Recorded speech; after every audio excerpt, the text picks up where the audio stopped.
Hey, what's up guys? Chris Jr. here for Kriscoart. Today we're exploring 10 different tips in increasing your productivity and getting the most out of your day.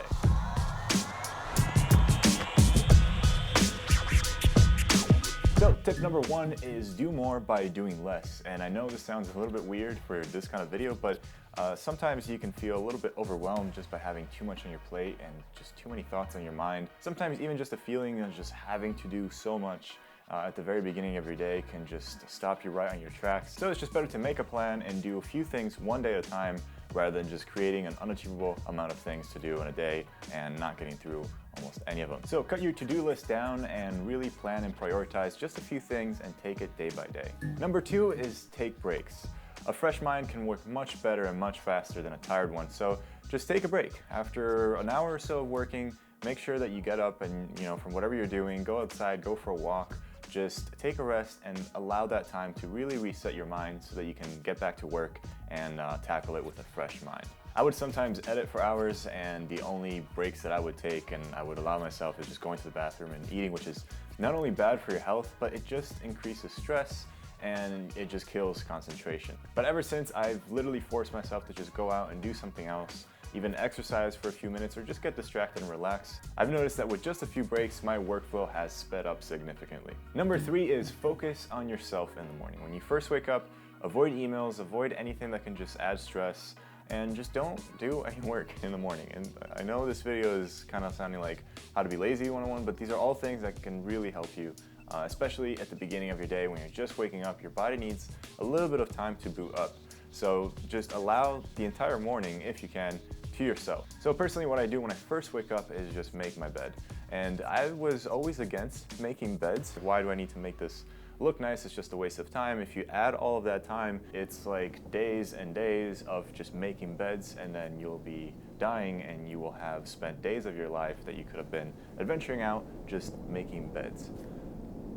But I am not a morning person, so when I first wake up, I literally am just a zombie that just needs to do these mechanical routines to wake itself up. So that's just a simple way to just get up and do some basic stretching and just make your bed. Then when my mind is slightly more awake, I say thanks and I really take a moment to appreciate everything.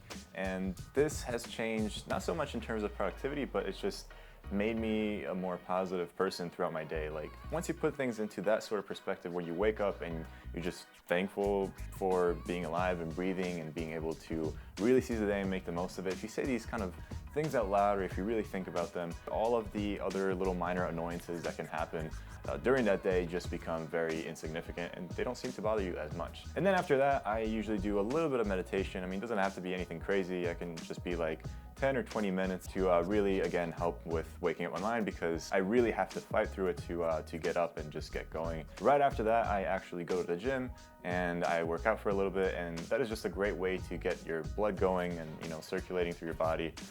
Not that it like stops when you sleep, but it increase blood circulation and it makes you feel a little bit more energized and active for the rest of the day. And that is actually my fourth tip. Mens sana in corpore sano, which means healthy mind in a healthy body, which is a Latin saying that the ancient Romans used to really like, and there's probably a reason for that. So you should really take care of your body. The way I see it is that, of course, you need to keep your mind sharp, but also your body is the vessel that carries it, so that is also very important. And that leads me to tip number 5. If you're working out especially, but you should do this in general, you should really drink a lot of water, a lot of fluids, and eat a proper diet. And this is coming from someone that is not into sports at all, not into fitness, and will probably only run if chased by something. But I've noticed quite a difference once I started getting this into my routine and working out in the morning. I really just felt more awake and just more ready sooner to tackle some of the tasks that I have on my to-do list. So speaking of to-do lists and routines, tip number 6 is give yourself rules and give yourself routines. This is really important because sometimes we can just trick ourselves into picking comfort over growth, and that is something that keeps a lot of people back. And I say this because it's really, really easy for bad habits to sneak their way into your daily life, and they do all add up. So what I recommend doing is just set some rules for yourself. Just think about moments in your day where you choose to relax, moments in your day when you choose to work. So having some set guidelines for yourself can help you steer away from some of those temptations. And this can apply to spaces. For example, my room is actually divided in different portions. So I have a side for work, and then I have a sleep area and more of an entertainment and relaxing area. And even splitting my room up like that and literally giving myself rules as far as like when I can use each area, that has helped a lot in terms of cutting down distractions and just downtime and really getting the most out of every hour of your day. Now, speaking of planning, tip number 7 might sound a little bit existential, but I would recommend just planning out your day in terms of energies and not time. And I know this sounds really out there, but if you really think about it, if you can just focus on what you have to do throughout the day and try to think of how much energy you would have to allocate to every single thing that you need to do. If you think about it that way, then you can kind of prioritize what's going to be more of the heavier lifting in terms of brain power and all of that, and you can tackle that in the beginning of your day, and then once that is complete, you can see, okay, how tired will I be? How much more energy will I have to really handle these other things that will follow those heavier things earlier on in the day? If you think about it that way, instead of just setting just time frames, like, oh, I have to finish this by this time, I have to finish this, that can kind of feel a little bit restricting and can be a little bit daunting when you have a lot of things to do. So planning things in terms of energy kind of changes that a little bit for me, and personally has helped me a lot. I don't work well with time just for personal reasons. I don't really know the months, which I know is a little weird for a person that is grown up and not a child. I don't like time. So working in terms of energy has made sense for me. Maybe this is just like a weird thing of mine, but I would recommend you trying it and see if that actually helps you in any way. Number 8 is stop multitasking. This is something that I've done for ages, and I thought it was actually good that you could handle multiple things at once, and that would make you faster and smarter. But actually, there's been studies that prove the opposite of that. They show that continuous multitasking can actually hurt your IQ level, which is really weird and scary, especially for 2017. I would recommend stop multitasking, focus on one thing at a time, and really complete that one thing before you move on to the next, and avoid any distractions.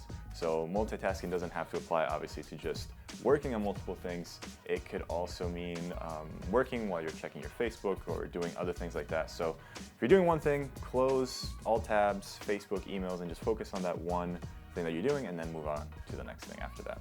And of course, like I mentioned before, you can take breaks and you can allocate some time in your day for distractions, but it's important to have a good balance and to not have the distractions kind of overwhelm your work.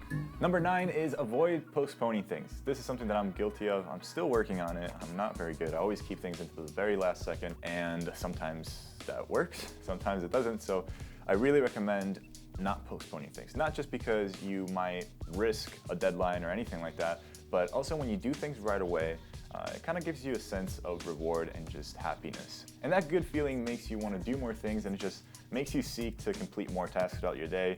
And honestly, it's just a good thing to just get some things out of your mind so it doesn't become extra clutter that's up there when you're working on other things. And then finally, tip number 10 is work in an environment that is conducive to work. This is really important. I mean, we've talked about cutting down distractions and setting guidelines for yourself and all of this self-work, but then if you have an environment that is full of distractions and that doesn't allow you to focus, then all of that is just no good. So you need to make sure that wherever you're working is suitable for the kind of work that you're doing. It needs to be a place where you're fully comfortable and you can really focus on what you're doing, concentrate, and have the least amount of distractions possible. So for me personally, that space is my room. I've actually moved to LA recently, and I've made my bedroom here sort of this kind of like studio YouTube video setup that is really conducive to my kind of work and to any kind of need that I might have. Oh, I forgot. I'm also going to be doing Q&As again. So if you have any questions, leave them into the comment section below. And in the next Friday video, I'm going to answer them. And I might even feature one to just cover the whole video. So ask away in the comment section below. So here's my question to you guys. What motivates you the most? This can be an idea, a goal, anything that you feel like sharing. And again, this is actually really helpful for being more productive, because once you really think why you're doing all this for, it gives you motivation, and that motivation really gives you energy and it gives you strength to do a lot more. So I can't wait to hear your thoughts on this. And also, if you have any other tips, feel free to leave them down in the comment section below. All right, guys, my name is Chris for Kriscoart, and I will see you tomorrow.